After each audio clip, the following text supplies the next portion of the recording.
السلام علیکم دوستو، میرا نام ہے اسیب شفقت اور آپ دیکھ رہے ہیں ہنسی ٹی وی۔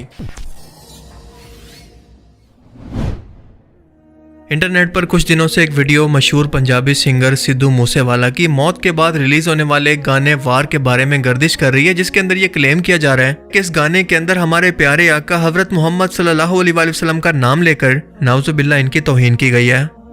اس گانے کا وہ کلپ جہاں پر یہ نام استعمال کیا گیا ہے، اسے آپ خود سن لیں۔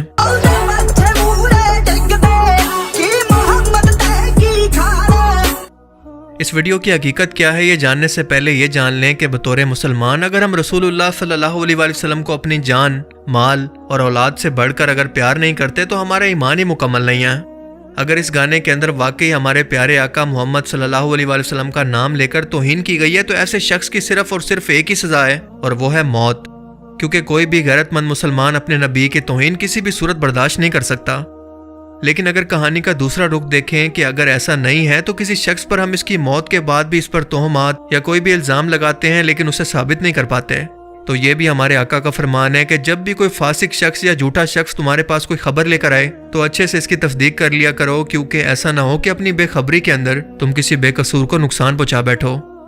یعنی جب بھی کوئی ایسا معاملہ ہمارے سامنے آئے تو اللہ کے رسول صلی اللہ علیہ وآلہ وسلم خود فرما رہے ہیں کہ پہلے اس پر جذباتی ہو کر کوئی بھی فیصلہ کرنے یا خود سے جج اور قاضی بننے کی بجائے پہلے اس معاملے کی تحقیقات کرو اور پھر کوئی ٹھوس قدم اٹھاؤ۔ اور آج کے دور کے اندر تو یہ معاملہ ویسے انتہائی کریٹیکل ہے، کیونکہ یہ سوشل میڈیا اور انفارمیشن کا دور ہے، اور کسی بھی ایک مسلمان کے ایسے جذباتی فیصلے کا نتیجہ پوری دنیا کے مسلمانوں کو بھگتنا پڑتا ہے، کیونکہ ایسے واقعات کے بعد ان کی زندگی غیر مسلم ملکوں کے اندر انتہائی غیر محفوظ اور اجیرن ہو جاتی ہے۔ ان پر دہشت گرد، شدت پسند، مذہبی ہونے کا لیبل کئی دہائیوں تک پیچھا کرتا ہے۔ اور دوسرا سب سے اہم بات یہ ہے کہ کسی بھی شخص پر الزام لگانے سے پہلے عدالت بھی اس کی کریڈیبلٹی دیکھتی ہے کہ کیا یہ شخص اس سے پہلے بھی کسی اس طرح کی ایکٹیویٹی کے اندر کبھی شامل تو نہیں رہا، کیا اس سے پہلے بھی اس شخص نے کسی مذہب کی توہین اپنے گانوں کے اندر یا کسی بھی جگہ پر کی۔ سدھو موسے والا کے بارے میں آپ کو کوئی ایسا واقعہ سننے کو نہیں ملے گا کہ اس نے کبھی بھی اپنی زندگی کے اندر کسی مذہب کی گستاخی کی ہو یا ان کے مذہب کے بارے میں کوئی بھی ایسے توہین آمیز جملے اس کی زبان سے نکلے ہوں۔ وہ تمام مذاہب کا احترام کرنے والا ایک انتہائی شریف انسان تھا، اور کسی بھی مذہب کی توہین کرنا یا اس کا مذاق اڑانا اس کی فطرت میں شامل نہیں تھا۔ تو ایسا کیسے ممکن ہے کہ پوری زندگی خود کو اس الزام اور داغ سے بچانے والا اپنی موت سے پہلے مسلمانوں کی سب سے محبوب شخصیت کے بارے میں ایسے توہین آمیز جملے کا استعمال کرے؟ اور باقی رہا معاملہ سدھو موسے والا کے غیر مسلم ہونے کا، تو یہ اس کا معاملہ اللہ کے سپرد ہے، کیونکہ ہمارا اسلام ہمیں سکھاتا ہے کہ مردوں کو بالکل بھی برا مت کہو، کیونکہ وہ اپنے انجام کو پہنچ چکے ہیں۔ مگر اب آتے ہیں اصل مدعے کی طرف کہ سدھو موسے والا کو اس گانے کے اندر آخر محمد صلی اللہ علیہ وآلہ وسلم کا نام استعمال ہی کیوں کرنا پڑا، جسے سوچے سمجھے بغیر جذباتی عوام نے انٹرنیٹ پر میدان جنگ بنا دیا کہ اسلام خطرے میں پڑ گیا۔ آپ کا اسلام اتنا کمزور نہیں ہے، کیونکہ اللہ کے رسول نے تو بڑے بڑے دشمنوں کو فتح مکہ کے موقع پر معاف کر دیا تھا۔ اس طرح کی بلا وجہ کی نفرتوں سے غیر مسلم متاثر نہیں ہوتے، بلکہ خوف زدہ ہو کر اسلام سے دور ہوتے ہیں، کیونکہ اگر آپ انٹرنیٹ پر اس وقت بھی دیکھیں تو سدھو موسے والا کی موت کے بعد بھی اس گانے کے لیرکس کی وجہ سے لوگ اس پر لانتے بھیج رہے ہیں۔ دراصل اس گانے کے اندر سدھو موسے والا سکھوں اور افغانیوں کے درمیان لڑی جانے والی ایک جنگ کا ذکر کر رہا ہے، کیونکہ اگر آپ اس کے لیرکس پر غور کریں تو یہ کچھ اس طرح کی سٹوری کو بیان کر رہے ہیں۔ اودے برچے مڑے ڈگ دے کی محمد تے کی خان۔ یہاں پر خان کا مطلب ہے کہ ایک خان نام کے کسی شخص کا ذکر موجود ہے، اور اس کے ساتھ ایک محمد نام کے شخص کا۔ دراصل سکھوں نے جن افغانیوں سے جنگ کی تھی ان میں سے ایک سردار کا نام تھا دوست محمد خان، اور باقیوں کے نام بھی اس سے ملتے جلتے تھے جن کے نام کے آخر میں خان آتا۔ یہ مہاراجہ رنجیت سنگھ کا دور تھا۔ سدھو انہی حکمرانوں کا ذکر کر رہا ہے کہ سکھوں کی تلواروں کے آگے یہ حکمران کچھ بھی نہیں تھے، یعنی کوئی بھی خان یا محمد نام کا شخص ہماری تلواروں کے آگے کچھ بھی نہیں تھا،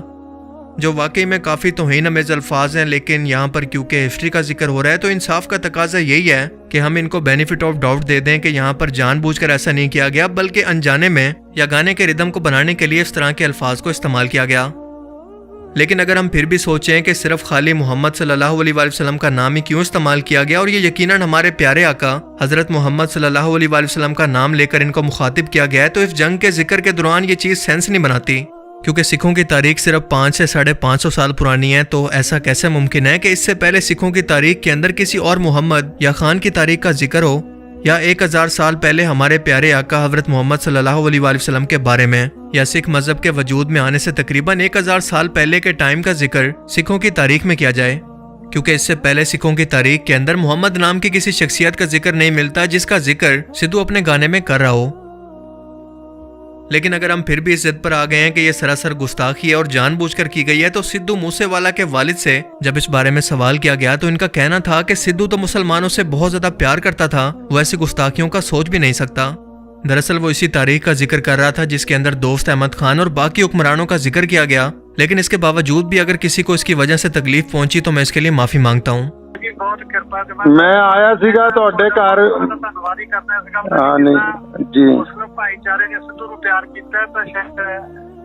ਜੀ ਹੋਰ ਪਾਸੋਂ ਨਾ ਮਿਲਿਆ। ਮੈਂ ਤਾਂ ਥੋੜੀ ਸਪਸ਼ਟ ਕਰ ਦੇਣੀ ਚਾਹੁੰਦਾ ਸੀ ਇਸ ਗੱਲ ਤੇ ਜੀ। ਜਿਹੜੀ ਉਹਨੇ ਮਤਲਬ ਲਿਖੀ ਹੈ ਲਾਈਨ ਜੀ ਕਿ ਮਨੌਰ ਦੇ ਕਿਲੇ ਦੀ ਲੜਾਈ ਜੋ ਨਰੂਆ ਸਾਹਿਬ ਨੇ ਅਫਗਾਨਾਂ ਨੂੰ ਹਰਾਇਆ ਸੀਗਾ। ਜੀ ਜੀ ਜੀ ਜੀ ਜੀ ਖਾਨ ਮੁਹੰਮਦ ਔਰ ਉਹਦੇ 5 ਪੁੱਤਰ ਔਰ ਜੀ ਜੀ ਹਾਂ ਜੀ ਤੇ ਰਲਕੇ ਜਬਰਾਓ ਦੇ ਕਿਲੇ ਤੇ ਹਮਲਾ ਕੀਤਾ ਸੀ। ਸਰ ਉਸੇ ਸਟੋਰੀ ਨੂੰ ਬਿਆਨ ਕਰਨ ਲਈ ਮਤਲਬ ਮੁਹੰਮਦ ਦਾ ਜ਼ਿਕਰ ਹੈ ਨਾ ਕਿ ਆਪਾਂ ਇਹ ਫਿਰ ਵੀ ਜੀ ਇਹ ਬਗਾਏ ਵੀ ਫਿਰ ਵੀ ਕਿਸੇ ਦੇ ਮਨ ਨੂੰ ਠੇਸ ਪਹੁੰਚੀ ਹੈ ਤਾਂ ਮੈਂ ਨਿਮਰਤਾ ਸਹਿ ਸਭ ਜੁੜ ਕੇ ਇਹ ਭਾਈਚਾਰੇ ਨੂੰ کیونکہ گانے کے لیرکس کو آپس میں بنے رکھنے کے لیے سدھو نے ریفرنس کے طور پر محمد کے نام کو استعمال کیا، جس کا مقصد گستاخی بالکل نہیں تھا۔ لیکن دوستو میرے خیال کے اندر پھر بھی یہ غلط ہے اور اس طرح کے الفاظ بالکل بھی استعمال نہیں ہونے چاہیے تھے، اور خاص طور پر جب ان کو سوشل میڈیا سے ختم کرنے کا آپشن موجود ہے تو اس کنٹروورسی سے بچنے کے لیے چاہیے تو یہ تھا کہ اس پارٹ کو گانے سے ریموو کر دیتے۔ اس بات کا خیال رکھتے ہوئے کہ مسلمان اس نام سے کتنا زیادہ محبت کرتے ہیں اور کتنی عقیدت رکھتے ہیں۔ لیکن اگر ایسا نہیں بھی ہوتا تو میرے خیال میں اس وضاحت اور معافی کے بعد یہ معاملہ ہمیں اللہ پر چھوڑ کر خاموش رہنا چاہیے، کسی پر بلا وجہ فتوے نہ لگائیں، کیونکہ اگر گستاخی کی بات نکلی تو آپ، میں اور سب اس کیٹیگری کے اندر گستاخی ڈکلیئر ہوں گے، جو نماز نہیں پڑھتے، جھوٹ بولتے ہیں، دھوکہ دیتے ہیں یا کوئی بھی سنت کو چھوڑتے ہیں۔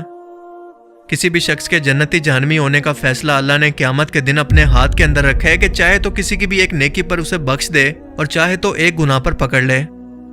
اس لیے سب سے پہلے اپنی آخرت کی فکر کریں، اپنے کردار اور اپنے عمل کے ذریعے لوگوں کو متاثر کر کے اسلام کی دعوت دیں، اچھے مسلمان بنیں، خدا نہیں، اور دنیا میں لوگوں کو جنتی جہنمی ہونے کے سرٹیفکیٹ دینا چھوڑ دیں۔ سدھو موسے والا میرا کوئی رشتہ دار نہیں تھا، پر ہم دلوں کا حال نہیں جانتے، اس کا آخرت کا جو بھی معاملہ ہے اب وہ اللہ کے سپرد۔ ہمیں اس وضاحت کے بعد اس معاملے پر بالکل خاموشی اختیار کر لینی چاہیے۔ باقی آپ کی اس کے بارے میں کیا رائے ہے؟ اپنی قیمتی رائے کا اظہار کمنٹ سیکشن میں ضرور کریں۔ اب میں ملوں گا آپ سے ایک ایسی ہی نئی انٹرسٹنگ ویڈیو میں، تب تک کے لیے اپنا بہت سا خیال رکھیے گا۔ Thanks for watching this video. Allah حافظ۔